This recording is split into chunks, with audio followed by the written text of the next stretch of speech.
आप अपनी मोटरसाइकिल पे सवार 90-100 की स्पीड में हवाबाजी करने के चक्कर में हाईवे की ओर बढ़ते जा रहे हैं, लेकिन अचानक से आपकी मौत हो जाती है। क्यों?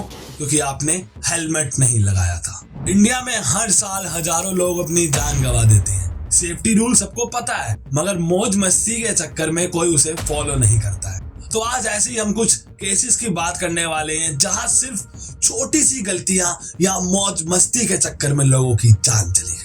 सेफ्टी रूल्स हम सब जानते हैं, जैसे कि helmet, seat belt, fire exits, लेकिन उन्हें फॉलो नहीं करते, उन्हें इग्नोर करते हैं। और उसको इग्नोर करते करते न जाने कितने लोग इग्नोर हो जाते हैं दुनिया से। और जब कोई एक्सीडेंट होता है तब पूरा सिस्टम जागता है और न जाने कितनी गलतियां निकालने लग जाता है सिस्टम की कि सरकार गलत है, यहाँ पर ये गलती थी, यहाँ पर वो गलती थी। लेकिन एक गलती हम भूल जाते हैं जो हमने सबसे पहले करी, और ये हुआ। तो हम बात करने वाले अब केस नंबर 1 की, जो कि है एक दर्दनाक रोड एक्सीडेंट। इंडिया दुनिया के टॉप कंट्रीज में आता है रोड एक्सीडेंट में हुई डेथ के मामले में। न जाने कितने लोग सड़कों पे अपना ब्लड डोनेट करते रहते हैं और न जाने कितने लोग अपनी जान गंवाते रहते हैं। इंडिया में एक्सीडेंट होने के ज्यादातर कॉमन रीजंस आते हैं, वो ये पहले तो हेलमेट ना पहनना, सीट बेल्ट नहीं लगाना, ओवर स्पीडिंग करना, हवाबाजी के चक्कर में गाड़ियां तेज की भगाना और उसे संभाल ना पाना, या फिर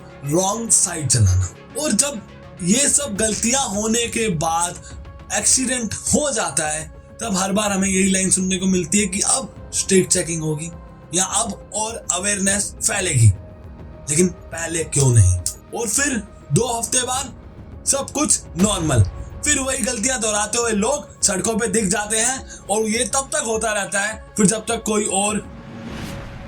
केस नंबर 2, फायर एक्सीडेंट्स। अब फायर सेफ्टी रूल्स क्या क्या होते हैं? इमरजेंसी एग्जिट्स, दूसरा फायर एक्सटिंग्विशर्स। लेकिन रियलिटी बताऊं क्या होता है? Exit locked, fire extinguishers expired. और फिर जब फायर लगती है तब लोग जलते हैं, तब सवाल उठते हैं, वीडियो वायरल होती है और फिर इंक्वायरी स्टार्ट होती है। सवाल ये नहीं है कि आग क्यों लगी, आग कैसे लगी, आग किसने लगाई।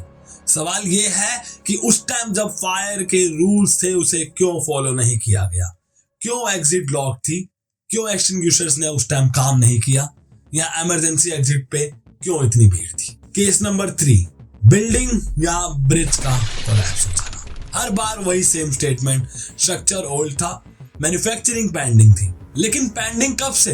रिपोर्ट्स बन रही होती हैं, जांचें उस पर चल रही होती हैं, लेकिन रिपेयर कॉस्टली है और एक्सीडेंट चीप होता है। अब जरा इन सब केसेस को आपने सुना, ये सब आम बातें हैं जो भारत में होती रहती हैं, लोग इनकी वजह से अपनी जान गंवाते रहते हैं। लेकिन सेफ्टी को इग्नोर क्यों किया जाता है? इसमें कुछ पॉइंट्स ये हैं कि पहला, हमारा माइंडसेट है कि मेरे साथ ऐसा नहीं होगा, क्योंकि हम लोग आने वाले रिस्क को अंडर एस्टिमेट करते हैं। मौज मस्ती थ्रिल के चक्कर में हम लोग उन सेफ्टी कंसर्न्स को इग्नोर करते हैं। दूसरा क्या है? कन्वीनियंस, यानी कि सेफ्टी को नहीं माना जाता। रूल्स को अनफॉलो करना आज के टाइम पे ज्यादा कंफर्टेबल है, रूल्स को फॉलो करना थोड़ा अनकंफर्टेबल हो जाता है ना इनके लिए। सिस्टम रिएक्शन बेस्ड है हमारा ओनली, यानी कि प्रिवेंशन से ज्यादा डैमेज कंट्रोल पे ध्यान दिया जाता है। अकाउंटेबिलिटी नहीं होती, केसेस तो बहुत हैं लेकिन पनिशमेंट बहुत कम लोगों को मिलती है। तो मैं अंत में यही कहना चाहूंगा आपको कि सेफ्टी रूल्स एक्सीडेंट के बाद नहीं, उससे पहले फॉलो होने चाहिए, और तब भी फॉलो होने चाहिए जब आपके अपना चला जाए। आप सबको अपना मान के चलिए और सेफ्टी रूल्स को जैसा है वैसा ही रहने दीजिए। उसे अपनी कन्वीनियंस के हिसाब से मत बदलिए, उसे अपनी मौज मस्ती के चक्कर में ना बदलिए, और उसे एकदम स्ट्रिक्टली फॉलो कीजिए। और इस वीडियो को ज्यादा से ज्यादा शेयर कीजिए ताकि एक एक लोगों तक ये वीडियो पहुंचे और एक एक लोगों की जान आज एक मामूली गलतियों की वजह से ना चली जाए।